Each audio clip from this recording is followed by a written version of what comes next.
দর্শক, একদিন আগে দৈনিক আজকের পত্রিকা একটি খবর করেছিল। সেই খবরটা চাঞ্চল্যের সৃষ্টি করেছিল। আমরাও সেটা নিয়ে আলোচনা করেছিলাম।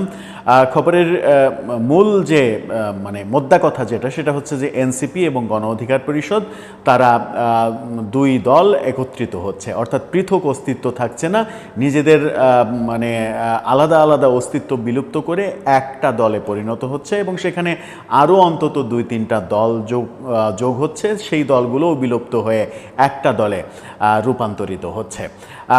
সেটা আলোচনার পর্যায়ে ছিল। এবার যেটা হলো সেটা হচ্ছে যে এনসিপি এবং গণ অধিকার পরিষদের দুইজন খুবই জাদ্রেল নেতা, এনসিপির সার্জিস আলম এবং গণ অধিকার পরিষদের সাধারণ সম্পাদক রাশেদ খান, তারা দুজনেই এখন টেলিভিশনের সঙ্গে সাক্ষাৎকার দিয়েছেন এবং গত রাতে এই সাক্ষাৎকার দুটি প্রকাশিত হয়েছে। সেই সাক্ষাৎকার থেকে স্পষ্ট যেটা জানা গেল সেটা হচ্ছে যে তারা এই খবরের অস্তিত্ব স্বীকার করে নিলেন। তারা বললেন যে হ্যাঁ, আলোচনা হচ্ছে এবং খুব শীঘ্রই আমরা একীভূত হওয়ার কার্যক্রমে যাব। কিন্তু সার্জিস আলমের কথাতে আরও বেশ কিছু দলের নিশানা খুঁজে পাওয়া গেল, যে আরও বেশ কিছু দল তাদের সঙ্গে একীভূত হচ্ছে। রাশেদ খান অনেক কথাই বললেন, যদিও আমরা বিগত এক বছরে দেখেছি এনসিপির বিভিন্ন নেতাদের সম্পর্কে রাশেদ খান, নুরুল হক নূররা বেশ আক্রমণাত্মক কথা বলেছেন, অনর্গল সমালোচনা করেছেন, ছাত্র উপদেষ্টাদের সমালোচনা করেছেন। হঠাৎ করে তাদের এই একীভূত হওয়াটা প্রথম টের পাওয়া গিয়েছিল নুরুল হক নূরের উপরে যে আইনশৃঙ্খলা রক্ষাকারী বাহিনী আক্রমণ করলো। সেই রাতে এনসিপি হঠাৎ করে এমন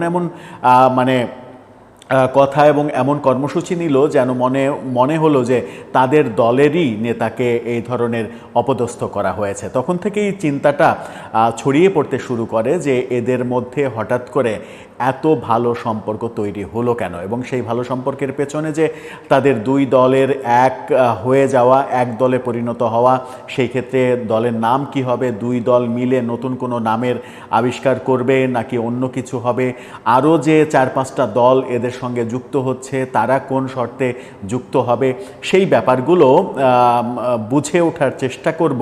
সার্জিস কি বললেন, রাশেদ খান কি বললেন এবং নতুন কোন কোন দলের নাম আসলো এই আলোচনায়। এখন মূল সত্য কথাটা হচ্ছে সেটা হচ্ছে যে অন্তত 5-6টা দল নিজেদের অবস্থান বিলুপ্ত করে একটা দলে পরিণত হচ্ছে। সেই আলোচনা করে বোঝার চেষ্টা করব সর্বশেষ অবস্থাটা কি। থাকবেন পলিটিক্স টিভির নিয়মিত আয়োজনে।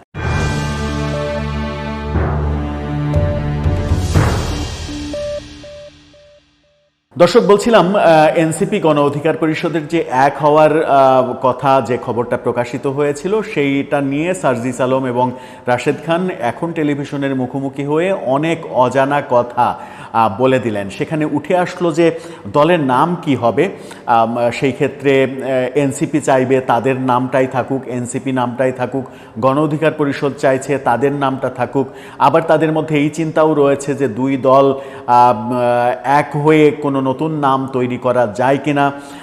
এনসিপির ভাষ্য হচ্ছে তারা যেহেতু তাদের ভাষ্যে সার্জিস আলম যেটা বলছেন যে মুক্তিযুদ্ধের পরে সব থেকে বড় ঘটনা হচ্ছে 24-এর এই আন্দোলন, আর 24-এর আন্দোলনের স্টেক হোল্ডার যেহেতু তারা এবং এনসিপি সেই আন্দোলন থেকেই তৈরি হয়েছে, সেহেতু জনগণের কাছে গ্রহণযোগ্যতার দিক থেকে এনসিপি সবার থেকে, অন্য যে দলগুলোর একীভূত হওয়ার কথা চলছে তাদের সবার থেকে এগিয়ে রয়েছে।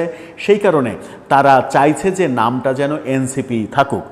রাশেদ খান বলছেন সেই ব্যাপারে এখনও কোনো সমাধান হয়নি, নামটা কি হবে সেই ব্যাপারে কোনো ফিক্সড আলোচনা হয়নি। তবে আলোচনা যে হচ্ছে তাদের সর্বোচ্চ ফোরামে সেটা বলছেন, যদিও এই আলোচনাটাকে অনানুষ্ঠানিক আলোচনা বলতেই চাচ্ছেন দুই নেতা। সার্জিস আলমের কথাতে নতুন করে যে নামগুলো আসলো সেটা বেশ আশ্চর্যজনক। সার্জিস আলম গণসংহতি আন্দোলনের কথাও বললেন, অর্থাৎ জুনায়েদ সাকির গণসংহতি আন্দোলনও একীভূত হচ্ছে এনসিপি গণ অধিকার পরিষদের সঙ্গে। এটা একটু বেশ চমক জাগানো তথ্য। তার মানে জুনায়েদ সাকিও এই দলে আসছেন।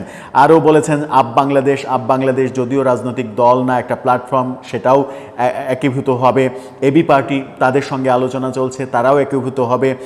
গণ অধিকার পরিষদের কথা তো বললাম, এনসিপি তারা তো আছেই, ইনকিলাব মঞ্চ তারা একীভূত হতে পারে, ইনকিলাব মঞ্চও আলাদা একটা প্ল্যাটফর্ম, অর্থাৎ সাথে আছে রাষ্ট্র সংস্কার আন্দোলন তারা, অর্থাৎ মানে এই জুলাইয়ের প্রেক্ষাপটে যে সকল প্ল্যাটফর্ম তৈরি হয়েছে, যেগুলোর নাম বলেছেন সেগুলো বাদ দিয়েও আরও যে সকল প্ল্যাটফর্ম ভিন্ন ভিন্নভাবে ব্যাঙের ছাতার মতো গজিয়ে উঠেছে, তাদের সমস্ত প্ল্যাটফর্ম বিলুপ্ত করে একটা ছাতার নিচে আনার চেষ্টা যে চলছে সেটা বোঝা যাচ্ছে। যদি নামকরণ এমন হয় যে এনসিপির দাবি অনুযায়ী তারা যেহেতু জুলাই আন্দোলনের স্টেক হোল্ডার, সেহেতু তাদের দলের নামটাই থাক, অন্য দলের নামগুলো বিলুপ্ত করে দেয়া হোক এবং এনসিপি, নতুন দলের নামটা এনসিপি হোক, সেই ক্ষেত্রে কি দাঁড়াচ্ছে আদতে? সেই ক্ষেত্রে দাঁড়াচ্ছে হচ্ছে জুনায়েদ সাকি, এবি পার্টির মঞ্জু, কিংবা ব্যারিস্টার ফুয়াদ, কিংবা গণ অধিকার পরিষদের নূর, রাশেদ, এই নামগুলো, এই নেতাগুলো তাহলে এনসিপিতে যোগ দিচ্ছেন। ব্যাপারগুলো এরকম হচ্ছে যে এই গণসংহতি আন্দোলন, আপ বাংলাদেশ, এবি পার্টি, গণ অধিকার পরিষদ, ইনকিলাব মঞ্চ, রাষ্ট্র সংস্কার আন্দোলন সহ যে দলগুলো একীভূত হচ্ছে, সেই দলগুলো মূলত তাদের নেতারা এই দলগুলোকে বিলুপ্ত ঘোষণা করে এনসিপিতে যোগ দেবে। ফাইনালি ব্যাপারটা বোধহয় সেটাই দাঁড়াচ্ছে। এনসিপি এই জায়গায় ছাড় দেবে না, এরকম মনোভাব সার্জিসের কথাই বলা হয়েছে। আবার রাশেদ খান যেটা বলেছেন সেটা হচ্ছে যে মূল্যায়ন যদি করতে না পারি, আমরা একে অপরকে যদি মূল্যায়ন করতে না পারি, তাহলে একীভূত হওয়াটা কঠিন হবে। অর্থাৎ মানে এই কথাটা সার্জিসও বলেছেন যে অনেকগুলো দল যখন এক জায়গায় হবে, কে সভাপতি হবে, কে সাধারণ সম্পাদক হবে, কে আহ্বায়ক হবে, কিংবা কে সদস্য সচিব হবে, দলের নাম কি হবে, এইগুলো নিয়ে তো সবারই আলাদা আলাদা চাওয়া থাকবে। সবাই তো চাইবেন আমি নেতা হব। সেখানে একটা সম্মানজনক সমাধানের ওয়ে খুঁজে বের করতে চাইছেন তারা। এখন ব্যাপার হচ্ছে যে যখন আমরা নেতাদের ছড়াছড়ি দেখছি, যদিও কর্মী বাহিনী নেই, কর্মী বাহিনী কতটুকু আছে সেগুলো তো জানি। এনসিপি এবং গণ অধিকার পরিষদের রাজনীতি মূলত ঢাকা কেন্দ্রিক রাজনীতি এবং ঢাকার বাইরে তাদের অস্তিত্ব খুবই দুর্বল, সেটা জানাই যায়। সেই ক্ষেত্রে বলা যায় যে এই যে রাজনৈতিক দলগুলো একীভূত হওয়ার চিন্তা করছে, তারা মূলত সবাই নেতা মানে নির্ভর রাজনৈতিক দল। সেই ক্ষেত্রে যদি নুরুল হক নূর এবং রাশেদ খান তারা যদি এনসিপিতে যোগ দেয়, তাহলে গণ অধিকার পরিষদের একটা অংশ থেকে যাবে কিনা, তারা আবার গণ অধিকার পরিষদ নামে দল চালু রাখবে কিনা, সেটা একটা বিষয় আছে। জুনায়েদ সাকির গণসংহতি আন্দোলন থেকে জুনায়েদ সাকি এসে যদি যোগ দেন, সেখানে গণসংহতি আন্দোলন আরেকটা নতুন দল, আরেকটা দল হিসেবে থেকে যাবে কিনা, কিংবা এবি পার্টির মঞ্জু কিংবা ব্যারিস্টার ফুয়াদ তারা যদি এখানে যোগ দেন, এবি পার্টির তৃতীয় চতুর্থ পর্যায়ের নেতা কারা জানি না, তারা যদি থেকে থাকেন, তাহলে তারা আবার এই পার্টিটাকে মানে ওন করে অস্তিত্ব রাখবে কিনা, সেই ব্যাপারগুলো আছে। কিন্তু মূল নেতারা যদি চলে আসেন, তাহলে সেই পার্টির যে অস্তিত্ব থাকবে না, সেটা বোঝাই যায়। মূলত একীভূত হওয়ার চেষ্টাটা কোথায় হচ্ছে তাহলে? এটা কি জনসমর্থনের জন্য হচ্ছে, নাকি মূলত আগামী নির্বাচনকে কেন্দ্র করে নির্বাচনী যে আবহ, সেই আবহে এনসিপির যেহেতু 5-6 জন ফিগারের বাইরে তেমন কোনো মানে উল্লেখযোগ্য ফিগার নেই, সেহেতু তারা চাইছে যে দলে একটু ফিগার বাড়ুক। যদি নুরুল হক নূর, রাশেদ খান, মঞ্জু সাহেব কিংবা ব্যারিস্টার ফুয়াদ, জুনায়েদ সাকির মতো নেতারা এখানে আসে, তাহলে দলের একটু হাইলাইটেড ফিগার বাড়বে। সুতরাং নির্বাচনের দর কষাকষিতে নিজেদের অস্তিত্ব জানান দেওয়াটাও সহজ হবে। সেই ক্ষেত্রে তারা যদি নির্বাচনী জোট করতে চায় বিএনপির সঙ্গে কিংবা জামাতের সঙ্গে যদি জোট করতে চায়, তাহলে তাদের দর কষাকষি, আসন নিয়ে দর কষাকষি, সেই দর কষাকষির জায়গাটা আরও বেশি সবল হবে, সেটাও একটা উদ্দেশ্য হতে পারে। রাশেদ খান যেটা খুবই গুরুত্বপূর্ণ কথা যেটা বলেছেন সেটা হচ্ছে যে আওয়ামী লীগের মিছিল বাড়ছে, আওয়ামী লীগের মিছিল বড় হচ্ছে এবং নির্বাচনের আগে আগে এই মিছিল আরও বড় হবে। মূলত তাদের উত্থান ঠেকাতে, তাদের ফিরে আসা ঠেকাতে আমাদের সবার ঐক্যবদ্ধ হওয়া উচিত। তিনি আবার প্রধান উপদেষ্টার উদাহরণও দিয়েছেন যে প্রধান উপদেষ্টাও কিন্তু এই কথা বলেছেন যে ফ্যাসিস্ট যেন ফিরে আসতে না পারে, সেই কারণে আপনাদের এক হতে হবে, ঐক্যবদ্ধ হতে হবে। সেই চেষ্টাই আমরা করছি ঐক্যবদ্ধ হওয়ার। সেটা কোন পর্যায়ে যায় সেটা এখন দেখার বিষয়। তিনি বৈঠকের কথা স্বীকার করছেন। যেটা বললাম যে শেষ পর্যন্ত এটাই দাঁড়াচ্ছে কিনা যে এনসিপিতে তারা এসে যোগ দিচ্ছেন। এনসিপি যেহেতু নামের ব্যাপারে ছাড় দিতে চায় না, এটা সার্জিসের কথাই মনে হয়েছে। আবার সার্জিস এটাও নিশ্চিত করেছেন যে যাই ঘটুক আগামী 1 মাসের মধ্যেই এই প্রক্রিয়াটা শেষ হয়ে যাবে। যেহেতু সরকার ফেব্রুয়ারিতে নির্বাচনের চিন্তা করছে, সেহেতু নির্বাচনকে কেন্দ্র করে যদি আমাদের ভাবনা আগাতে হয় তাহলে 1 মাসের মধ্যেই এই ব্যাপারগুলো শেষ করে আমরা নির্বাচনের কাজে হাত দেব। তার মানে আগামী 1 মাসের মধ্যে অন্তত 5-7টা দল বিলুপ্ত হচ্ছে, একটা দলে পরিণত হচ্ছে এবং সেই দলের নাম শেষ পর্যন্ত কি তাহলে এনসিপি হচ্ছে? এখন ব্যাপারটা কি বিশ্বাসযোগ্য যে জুনায়েদ সাকি এসে এনসিপিতে যোগ দেবেন যদি নতুন কোনো ফোরাম কিংবা নতুন কোনো নাম না হয়, কিংবা নুরুল হক নূর এনসিপিতে যোগ দেবেন? সেই ক্ষেত্রে আহ্বায়ক কে হবেন সেটাও একটা বড় প্রশ্ন। এই দলের আহ্বায়ক এখন সিনিয়রের দিক থেকে এবি পার্টির মঞ্জু তিনি রয়েছেন, আলোচনার দিক থেকে এবি পার্টির সাধারণ সম্পাদক ব্যারিস্টার ফুয়াদ তিনি রয়েছেন, আলোচনার দিক থেকে নুরুল হক নূর সবার থেকে এগিয়ে রয়েছেন। জুনায়েদ সাকি অনেক পুরনো, অনেক দিন থেকে রাজনীতিতে রয়েছেন, বাম ঘরানার রাজনীতিতে তার যথেষ্ট অবস্থান রয়েছে। আবার জুলাই যে আন্দোলন, সেই আন্দোলনের প্রধান স্টেক হোল্ডার নাহিদ ইসলাম তিনি আবার উপদেষ্টাও ছিলেন। এই যে ফিগারগুলো, এই ফিগারগুলোর মধ্যে তাহলে আহ্বায়ক হবে কে? এই নতুন দলের আহ্বায়ক হবে কি?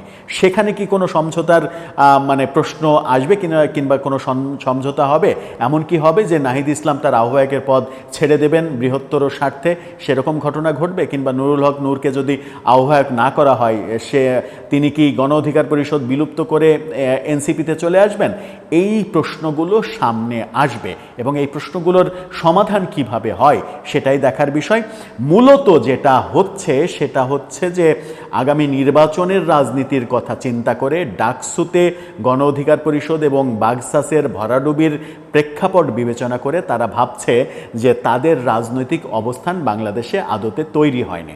যেহেতু তাদের ইন্ডিভিজুয়াল রাজনৈতিক অবস্থান তৈরি হয়নি, সেহেতু তাদের রাজনৈতিক প্রধান অস্ত্রই হয়ে দাঁড়িয়েছে সেটা হচ্ছে যে আওয়ামী লীগ এজেন্ডাতে কথা বলা, আওয়ামী বিরোধিতা করা। তাদের রাজনৈতিক প্রধান এজেন্ডা আওয়ামী বিরোধিতা, কিন্তু তাদের নিজেদের যে ফোকাস, নিজেদের রাজনীতিতে যে ফোকাস, জনগণকে সম্পৃক্ত করা, জনগণের সমর্থন আদায় করা, সেই জায়গাতে তারা একেবারে প্রায় শূন্যের কোটাতে রয়েছে এবং সেই শূন্যের কোটাতে আছে এটা উপলব্ধি করেই হয়তো তারা মনে করছে যে আলাদা আলাদা আলাদা আলাদা ছাতার নিচে অবস্থান না করে একটা ছাতা যদি তৈরি করা যায় তাও কিছুটা শক্তি বৃদ্ধি হতে পারে ভোটের রাজনীতির ক্ষেত্রে। তবুও কতটা হয় সেটাই এখন দেখার বিষয়। সেই ক্ষেত্রে বোধহয় একটা জায়গায় তাদের উন্নতি হবে, সেটা হচ্ছে যে বিএনপি কিংবা জামাতের সঙ্গে নির্বাচনের দর কষাকষি, অর্থাৎ আসন বন্টনের দর কষাকষিতে তাদের দাম একটু বাড়বে। দর্শক, আপনার কি মনে হয় সেই কারণেই কি এটা হচ্ছে, নাকি অন্য কোনো কারণ রয়েছে? গত 1 বছরে মূলত রাজনৈতিক অবস্থান তৈরি করার ব্যর্থতার কারণেই তাদের এই ধরনের ভাঙাগড়ার খেলার কথা চিন্তা করতে হচ্ছে কিনা আপনার মতামত জানিয়ে লিখতে পারেন আমাদের কমেন্ট বক্সে।